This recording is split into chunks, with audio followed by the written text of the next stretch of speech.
certo alvo, eu quero ser usado da maneira que te agrade, em qualquer hora, em qualquer lugar.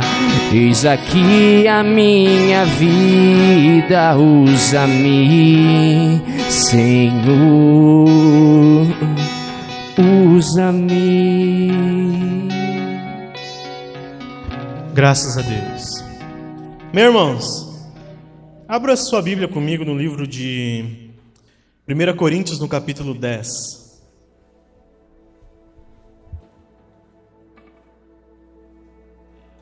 Amém?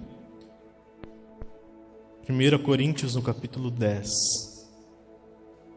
Nós vamos ler o verso 13, em nome de Jesus.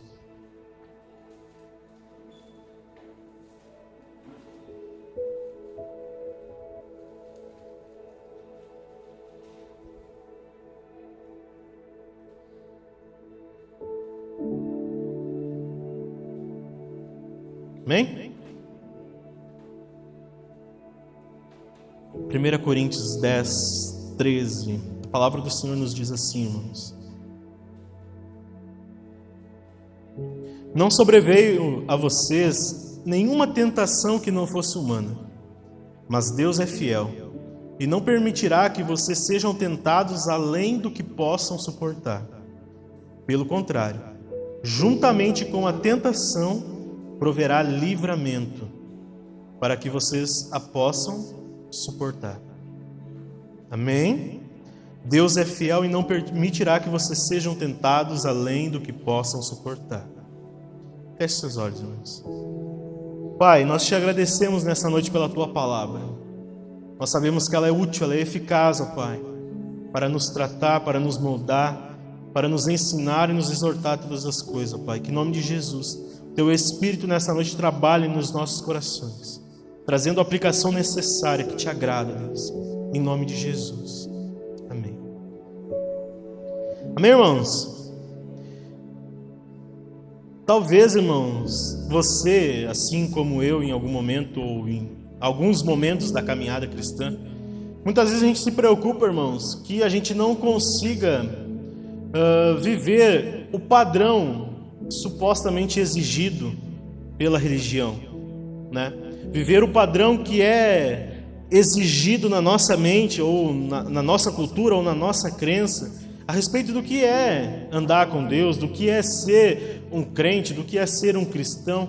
Essa é uma preocupação, irmãos, que em algum momento da vida, praticamente todos os crentes já tiveram.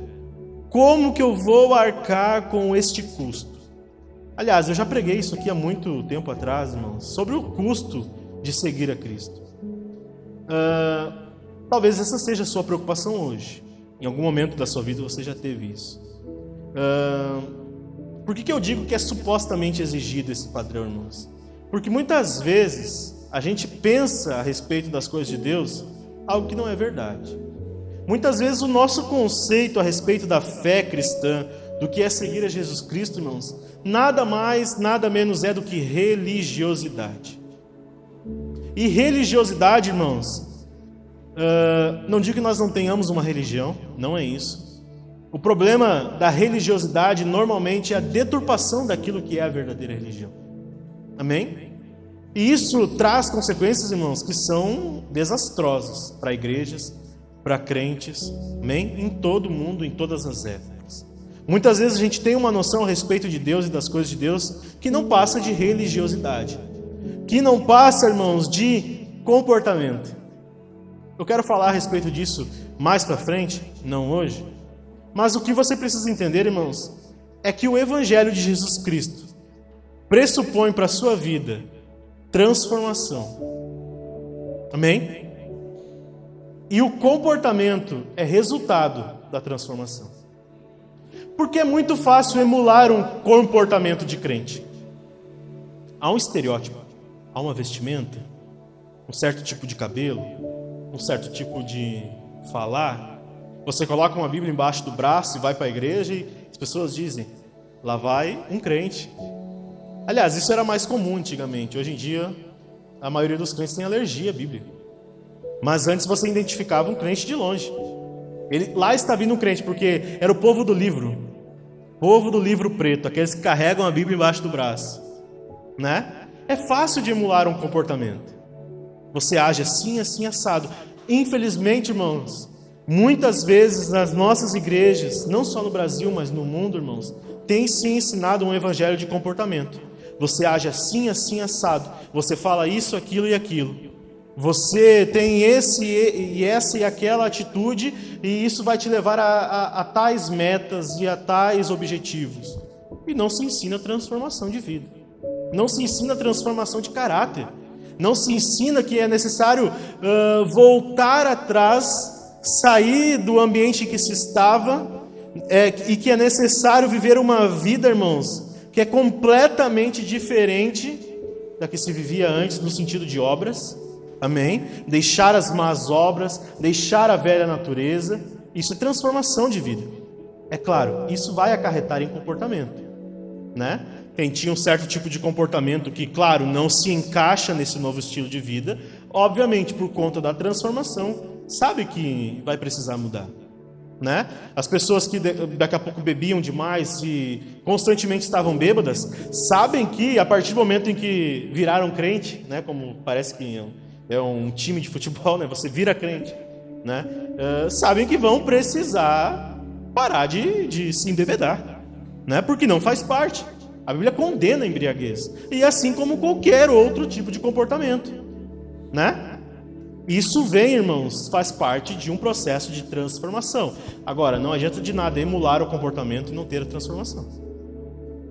Não adianta de nada imitar e viver uma vida de aparência e não entender que o Evangelho necessita de transformação de vida. Você sai das más obras, como diz Paulo aos Gálatas no capítulo 5, e passa a viver o fruto do Espírito, que lá tem 9 características. Amém? Comportamento. Você recebe o dom de Deus e passa a viver de acordo com aquilo que você recebeu. E isso vai transformar a forma como você se comporta. É óbvio. Amém? Agora, uma coisa não pode existir sem a outra. Por que eu estou falando isso, irmãos? Porque na maioria das vezes nós pensamos: eu não consigo viver esse padrão. Eu não consigo viver aquilo que Deus espera de mim. Eu tenho uma notícia para te dar: você está certo. Você não consegue. É por isso que você precisa de um Salvador. É por isso que Cristo veio a este mundo e se ofereceu por você, para viver uma vida, alcançar um padrão de vida que você não conseguiria sozinho. É por isso que ele disse: é necessário que eu suba ao céu para que venha o outro Consolador e assim ele lhes ensine todas as coisas. Porque sozinho, ele diz, sem mim vocês nada podem fazer. Se você pensa isso, você está certo. Mas você não pode pensar isso e parar nisso. Você até pode pensar dessa forma, porque está correto. Mas você precisa entender que você foi capacitado pelo Espírito Santo de Deus a alcançar um certo modo de viver, um certo estilo de vida, que nos é garantido pela fé. Sozinho você não consegue. Você precisa de Jesus Cristo. A partir de Cristo, você consegue. A partir de Cristo, você já não é mais escravo do pecado. A partir de Cristo, a sua vida não é mais escravizada pelo pecado e não está mais nas mãos de Satanás. A partir de Cristo, você começa a viver uma vida de guerra. A nossa guerra espiritual aqui, irmãos, contra o pecado. Dia após dia, vivendo uma vida de luta contra o pecado. Contra aquilo que me afasta de Deus, vivendo uma vida confiante na obra de Cristo, resistindo às tentações que vêm sobre nós todos os dias, como lemos nesse texto aqui. Amém? Você vive essa vida, irmãos, confiante numa vitória que não é sua, é de Cristo. Porque Ele venceu todas as coisas, você pode então vencer a partir dele. O padrão de vida que você pensa a respeito da religião realmente é inalcançável, meu irmão. Mas ele pode ser vivido a partir de Cristo. A partir do momento em que você se apropria da salvação. Essa é uma graça, irmãos, gloriosa. Porque pelas nossas obras não conseguiríamos alcançar o padrão de Deus. Mas Cristo fez isso por nós. Esse texto fala de algo, irmãos, a respeito do que Cristo conquistou por você. Livramento. Livramento sobre o pecado. Amém? Eu já li esse texto aqui um tempo atrás, irmãos, em que nós estávamos num assunto aqui nas quintas-feiras. E é muito claro aqui que o texto diz, irmãos, não veio sobre vocês nenhuma tentação. Repita comigo, nenhuma tentação. O apóstolo Paulo diz, não veio sobre vocês nenhuma tentação que não fosse humana. Não veio sobre vocês nunca foram tentados além do que podem suportar. Porque as tentações são humanas. Quando eu preguei esse texto aqui um tempo atrás, eu expliquei para vocês. A tentação é humana. Ela não é sobrenatural. Porque muitas vezes o crente pensa nisso. Meu Deus, eu não consigo suportar essa tentação porque ela é obra de Satanás na minha vida. Então é algo sobrenatural, não consigo suportar. Então eu cedo. Então vira pecado. Não é verdade. Não é o que o texto está dizendo. O texto está dizendo que as tentações são humanas. A única coisa sobrenatural no texto é o quê? O livramento. Ou seja, as tentações estão no nosso nível de humanidade, mas a capacidade de suportá-las vem do Senhor. Amém?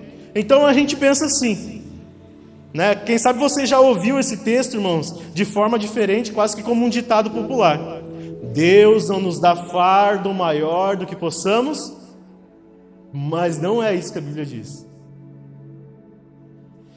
A Bíblia está dizendo que nenhuma tentação é além do que podemos suportar. Não fala de fardo, fala de tentação. Repita comigo, tentação é diferente de fardo.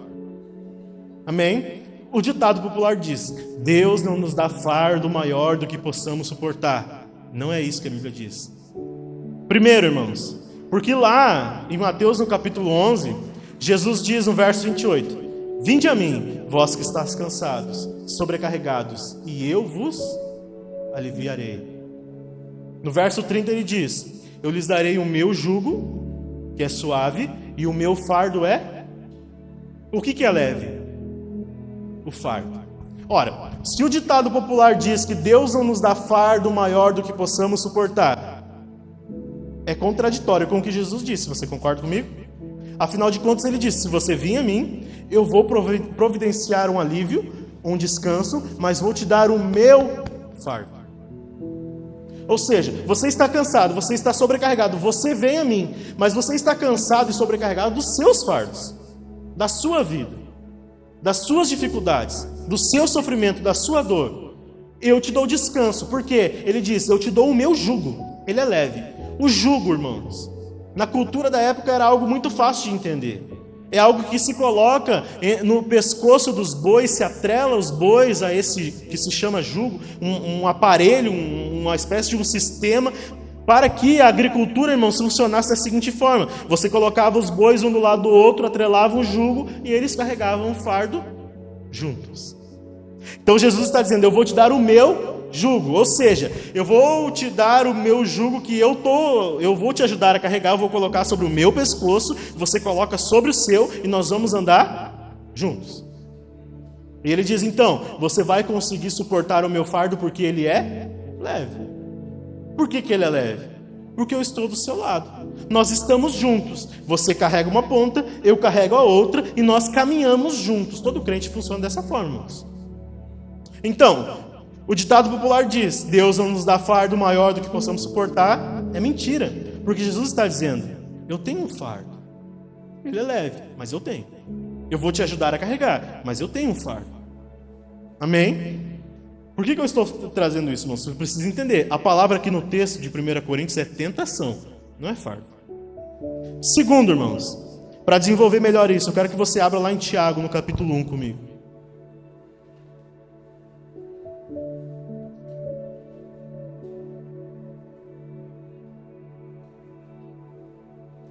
Tiago no capítulo 1.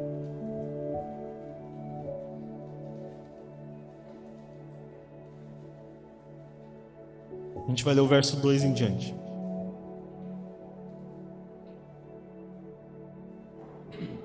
O texto nos diz assim: meus irmãos, tenham por motivo de grande alegria o fato de passarem por várias provações, sabendo que a provação da fé que vocês têm produz perseverança.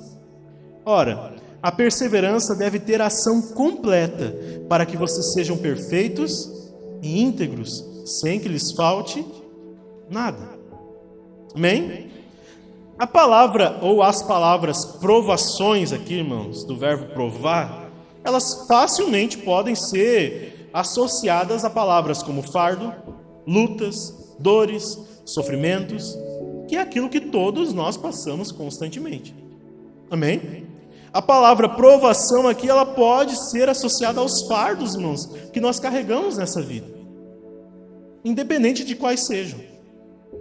Essas palavras, elas estão associadas aqui quase como se fossem sinônimos, irmãos. E o que Tiago está nos dizendo? Ele está dizendo que nós devemos nos alegrar nas provações. Ou que palavra... É difícil isso, né? É difícil de compreender uma coisa assim, né? É difícil de entender isso. Como assim? Ficar alegre com um fardo. Como ficar alegre com uma aprovação? Jesus disse, o meu fardo, eu tenho um fardo, você carrega o meu fardo, eu te ajudo a carregar o meu fardo. Mas falou em outros momentos também a respeito de alegria. A minha paz vos dou, não lhes dou como o mundo os dá. É a minha paz. Eu vou dar alegria a vocês para que a alegria de vocês seja completa. O mesmo que Jesus falou de um fardo, falou de paz, falou de alegria, falou de amor. Como que é possível carregar provações, carregar fardo, suportar situações como esta e mesmo assim ter paz, alegria, felicidade como Jesus propôs? Pense nisso.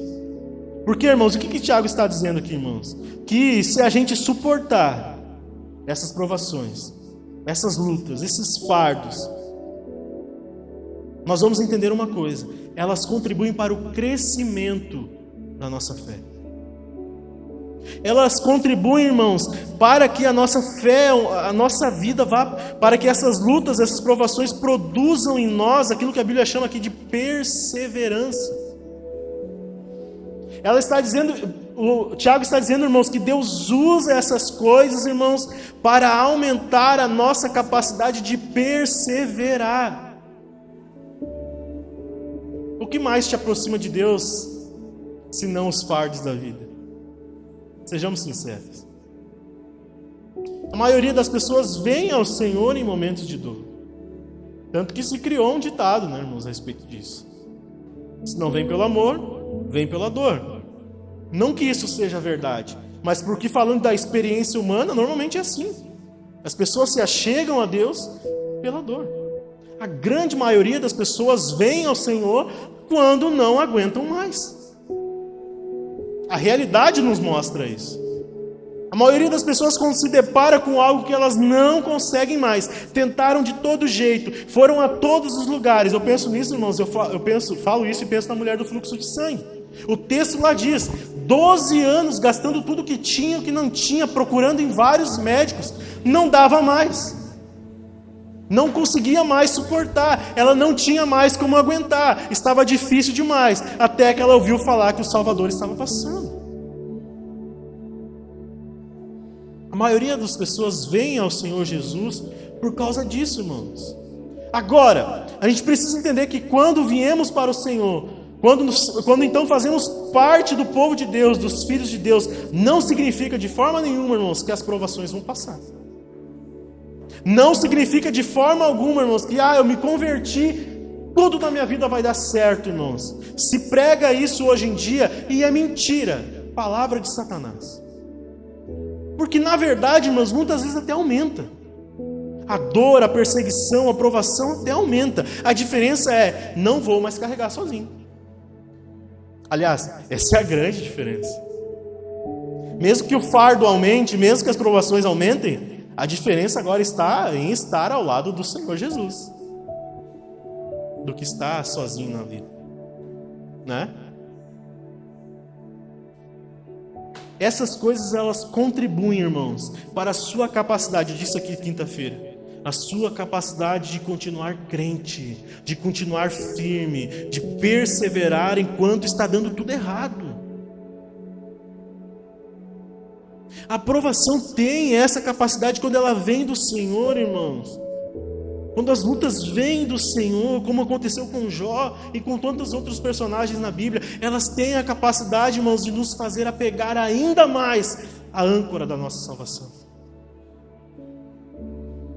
Produz em nós, irmãos, algo que não pode ser produzido com força humana, mas apenas pelo poder do Espírito Santo de Deus. Continuar crente diante das dores, das tristezas, das angústias, dos insucessos, das doenças.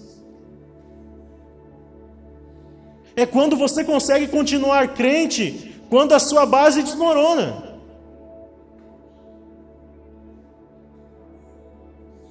E se o pastor da igreja morre, você continua crente? Hein? E se o marido ou a esposa vai embora, você continua crente? E se você perde alguém muito querido, você continua crente? E se for necessário dar a vida pelo Senhor Jesus, você continua crente?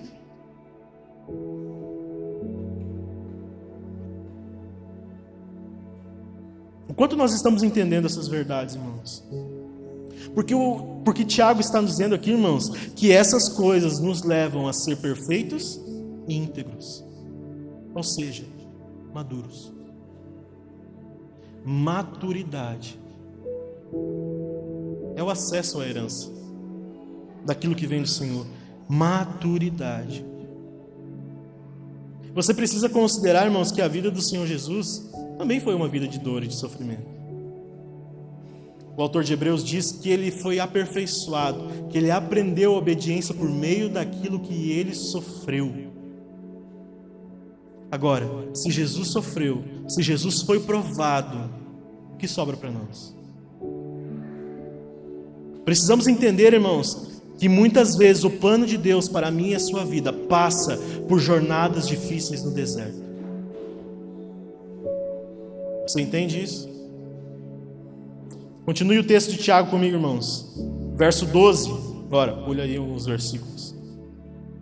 No verso 12 ele diz assim: bem-aventurado é aquele que suporta com perseverança a provação, porque depois de ter sido aprovado, receberá a coroa da vida, a qual o Senhor prometeu aos que o amam.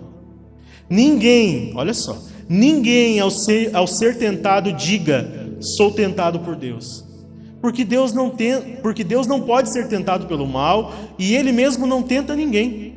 Ao contrário, cada um é tentado pela sua própria cobiça, quando esta o atrai e o seduz.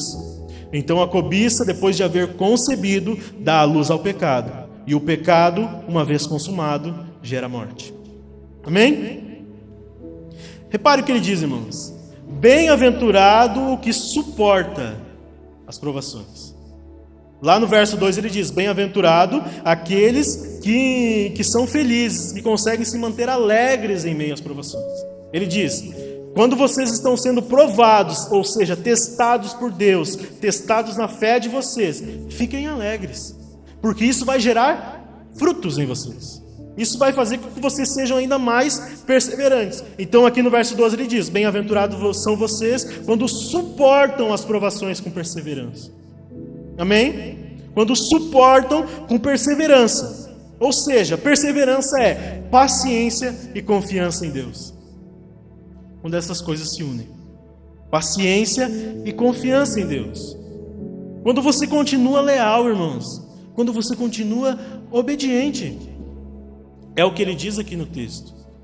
Repare, irmãos, nada do que nós passamos nessa vida, nesse sentido aqui de provações, de lutas, de dores, de sofrimentos, nada disso, irmãos, é motivo para desonrarmos o Senhor. Você entende isso? Nada disso é motivo, irmãos, para desonrarmos o compromisso que temos com Deus. Nada disso, irmãos, é motivo, irmãos, os fardos, as provações não são motivos, licenças para pecarmos.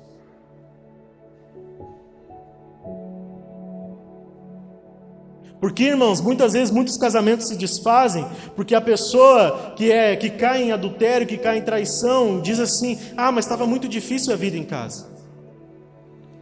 Quase como se fosse: olha, me dá licença, eu tenho o direito de pecar. Eu tenho o direito de fazer o que é errado, eu tenho o direito de desobedecer ao meu Deus, de desonrar ao meu Deus, de trair a minha esposa, de desonrar a minha esposa. Por quê? Porque estava muito difícil. Porque tinha muita luta, porque tinha muita dor, muita provação. Parece que tudo ao mesmo tempo. Então o quê? Eu tenho licença para fazer o que é errado. Isso não é perseverança, irmãos. Porque isso não é paciência, não é confiança, não é lealdade, é desobediência a Deus. Nós não temos motivos justos, irmãos, para pecarmos. Portanto, nenhum de nós pode dizer: ah, que mas a tentação foi demais, não deu para aguentar. Ah, sabe como é. Daí vem o texto aquele, né? Ah, mas tu sabe, né? A carne é fraca. Nada disso, irmãos, é validação ao pecado. Isso não é perseverança, irmãos, porque a perseverança, quando você passa pela prova da fé, o texto diz aqui: você receberá a coroa da vida. E ele diz no texto aqui, irmãos, a quem a coroa da vida está destinada? Aos que amam a Deus. Aí você lembra do que Jesus disse lá no Evangelho de João: aquele que tem os meus mandamentos e os guarda, esse é o que me ama. Ou seja, ele pegou amor e obediência e juntou tudo e disse: esse é o verdadeiro amor por Deus. Aquele que tem os mandamentos e os guarda, esse é o que me ama. Ou seja, vocês não têm desculpa para viver uma vida de qualquer jeito, para ceder ao pecado, simplesmente porque está difícil demais. Esses que têm os mandamentos e os guarda são aqueles, irmãos, que são provados na sua fé e permanecem. Nós precisamos entender, irmãos, que Deus prova a nossa fé. Ele testa. Ele quer te testar, irmãos. Ele quer te transformar. Lembre-se do que eu disse no início. Não há transformação sem dor, meu irmão. Aquilo que o Evangelho propõe não é fácil, não é instantâneo. A transformação de vida não é instantânea. Mudança exige esforço, dói, machuca. Significa engolir a seco os conceitos, irmãos. Porque você se achega a Deus, se achega ao Evangelho e começa a perceber que muitas das coisas que você pensa a respeito da vida não é verdade. E não é assim, e não pode ser assim. Porque isso é como não guardar os mandamentos. Isso é como não ter amor por Deus. Machuca muitas vezes. Aliás, o Senhor Jesus disse no Sermão do Monte, irmãos, lá no capítulo 5 de Mateus, ele diz: bem-aventurados são vós, quando vocês passam por grandes perseguições. Quando vocês passam por grandes perseguições. Por quê? Os profetas passaram por isso, eu vou passar por isso. Ele diz: olha, vocês terão grande recompensa. Mas você precisa entender que se você quer ser meu discípulo, se você quer ser meu seguidor, a perseguição vai vir, cara. A dificuldade vai vir. Porque isso prova a nossa fé, isso testa o nosso caráter diante de Deus, irmãos. O nosso amor, o nosso compromisso. Deus usa essas coisas, irmãos. Deus usa os fardos da vida, as lutas da vida, porque Ele quer nos ensinar. É a pedagogia de Deus, né? É a pedagogia de Deus. Muitas vezes, irmãos, quando o Senhor Deus te coloca numa fornalha, é porque Ele quer te extrair de você o melhor, te refinar como ouro, tirar as impurezas. É nos momentos, irmãos, de provação que você aprende a renunciar, meu irmão. Abrir mão de coisas. O que o Senhor Jesus diz lá no texto, lá no Sermão do Monte: muitas vezes virar a cara, oferecer outra face. Isso tudo é renúncia. Você renuncia o seu ego, o seu orgulho e diz: tá bom, tá bom, eu vou abrir mão daquilo que eu penso, daquilo que eu acho que é verdade, eu vou abrir mão em prol de algo maior, e eu vou suportar, eu vou baixar a guarda. Isso é muito difícil, irmãos, eu sei, mas é assim que você está sendo aperfeiçoado, é assim que você está sendo moldado no caráter de Jesus Cristo. Que no jardim do Getsemane, diante da morte, irmãos, diante da prisão, o apóstolo Pedro pega uma espada, tira a orelha do soldado, ele manda Pedro parar: eu não estou aqui com armas, eu estou aqui me entregando. Não é pacifismo, irmãos, não é paz e amor, não é uma ideia deturpada a respeito da paz. É que ele entendia que a missão dele passava por suportar as provações. Se ele não fosse até a cruz, você não estaria aqui, meu irmão. Então pare de se desviar da cruz. Tome a sua cruz, não corra dela. É Satanás quem foge da cruz, não diz o ditado? Pare de correr da cruz. Pare de correr da luta, pare de correr da provação, irmãos, porque elas aperfeiçoam o seu caráter. Agora perceba uma coisa, irmãos, no verso 13 do texto, a coisa já muda completamente de figura. Porque antes ele estava falando de provação, agora ele vai dizer: ninguém ao ser tentado, repita comigo, tentado. Ninguém ao ser tentado diga: sou tentado por Deus. Por quê? Porque Deus não pode ser tentado pelo mal, e Deus a ninguém tenta. Aqui a coisa já muda completamente de figura, porque ele faz uma distinção do que é provação e do que é tentação. Amém? Lembre-se o que Paulo disse aos Coríntios: nenhuma tentação que veio a vocês é sobre-humana. Ou seja, elas são produzidas no coração. Amém? Agora, irmãos, aqui não é mais as provações, são as tentações. Vamos classificar tentações. As tentações, irmãos, são esses impulsos que antecedem o pecado. Lembre-se do que Jesus disse: não é o que entra no homem, é o que sai que o contamina. Amém?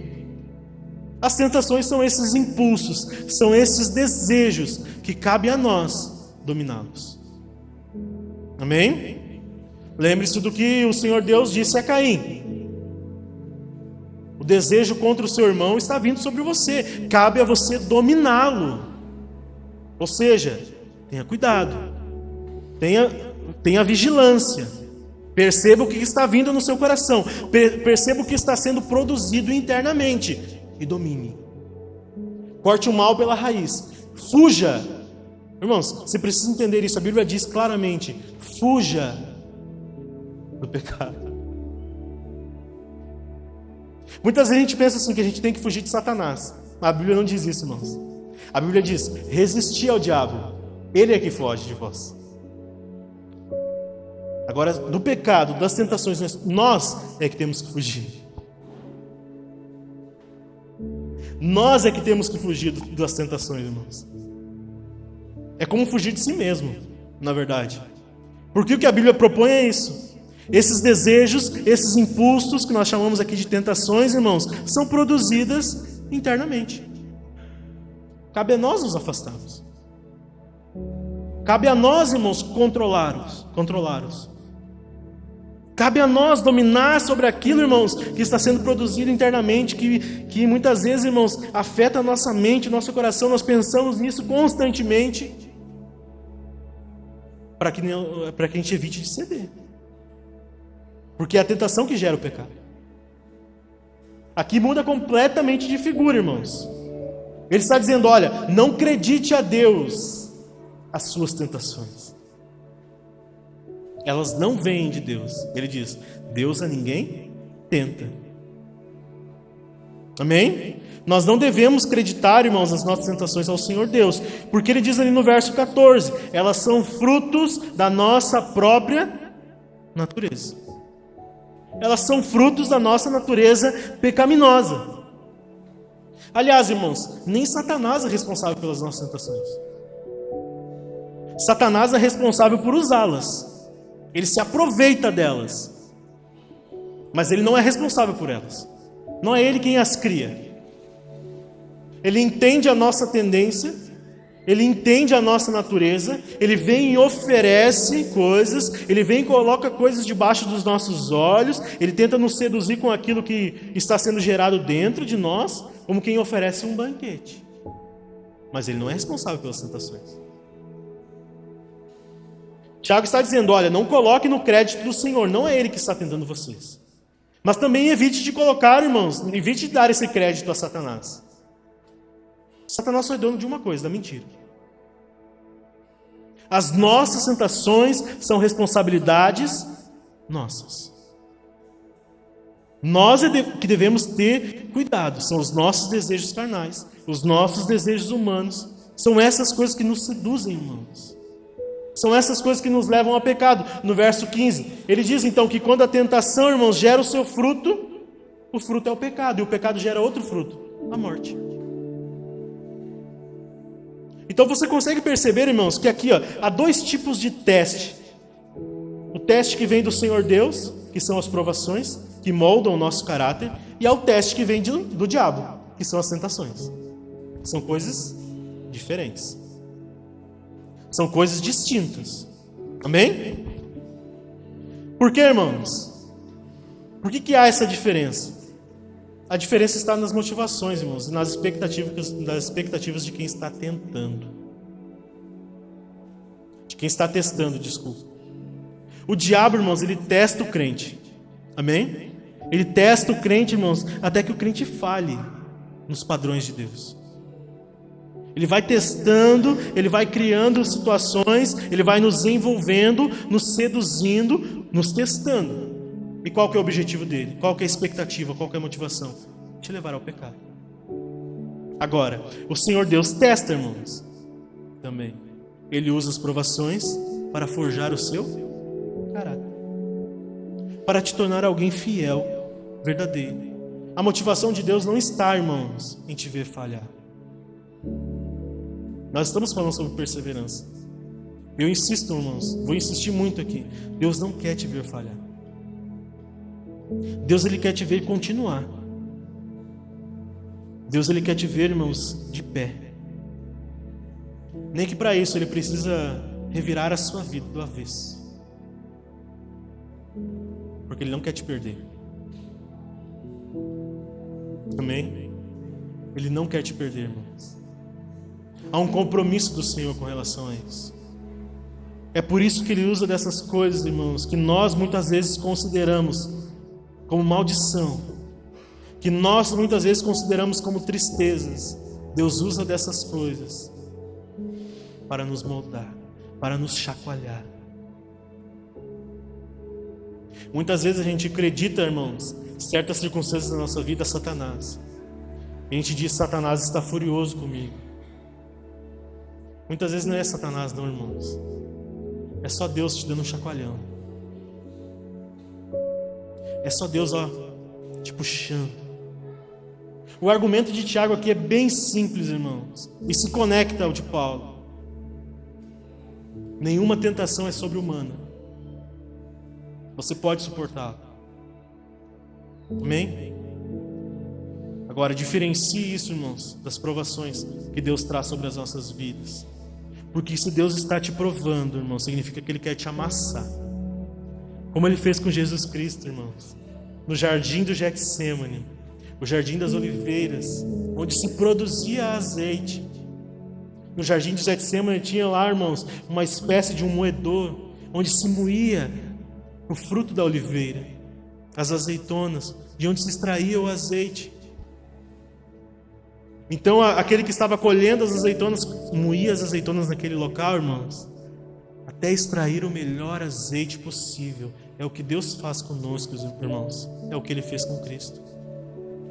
Extrair de você o melhor, não te fazer falhar.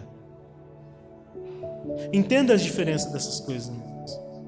para que você esteja melhor equipado para lidar com as tentações que são produzidas internamente. E para entender, meu irmão, o que muitas vezes vem de Deus, na minha e na sua vida, como uma estratégia, como uma ferramenta, irmãos, de nos moldar, de nos tornar perfeitos e íntegros, como o texto diz, maduros.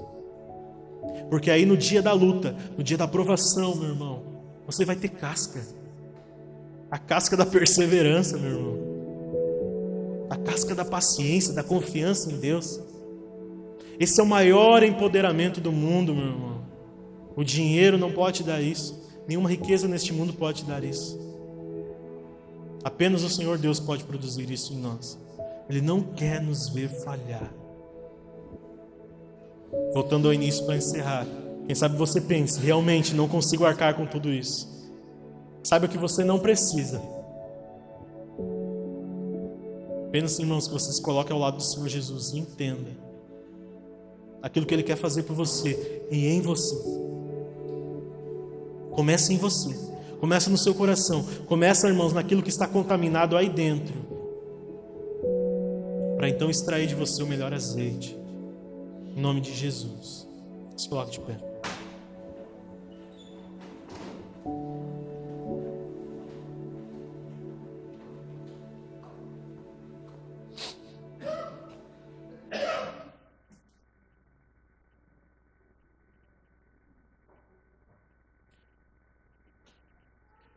Antes de cearmos, irmãos, feche seus olhos. Escute o que eu vou dizer. Com relação a certas coisas, irmãos, certas tentações, nós precisamos muitas vezes, irmãos, tomar um posicionamento radical. Especialmente quando você cede a elas. Você precisa ser radical, irmãos. Tem coisas que você precisa cortar pela raiz, realmente. Tem coisas que você precisa fugir, se afastar.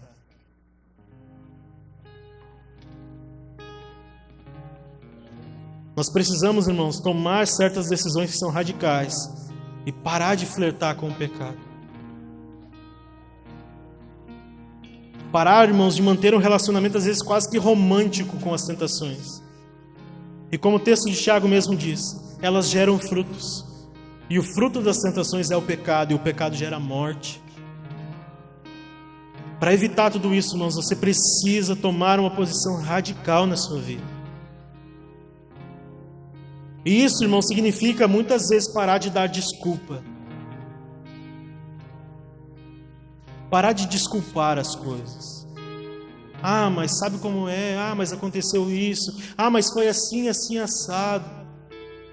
Muitas vezes você fica contando isso para si mesmo.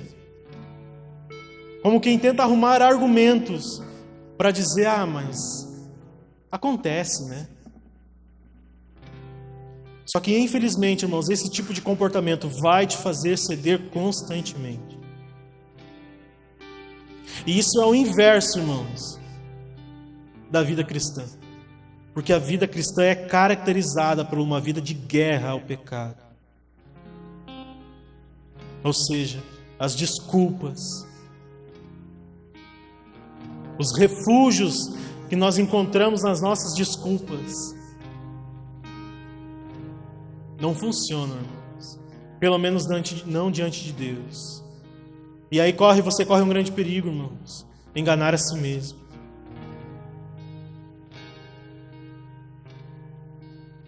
Sabe qual que é o problema das nossas desculpas, irmãos? É porque lá no nosso inconsciente há um desejo, na verdade, de permanecer no pecado. Porque a gente trata o pecado, irmãos, como algo maligno, porque ele realmente é, nos corrompe. Mas esquecemos do quão prazeroso pode ser pecar. Porque se não fosse prazeroso, irmãos, nós não caímos. Ninguém se deixa seduzir por coisas, irmãos, que não atiçam os olhos, a mente.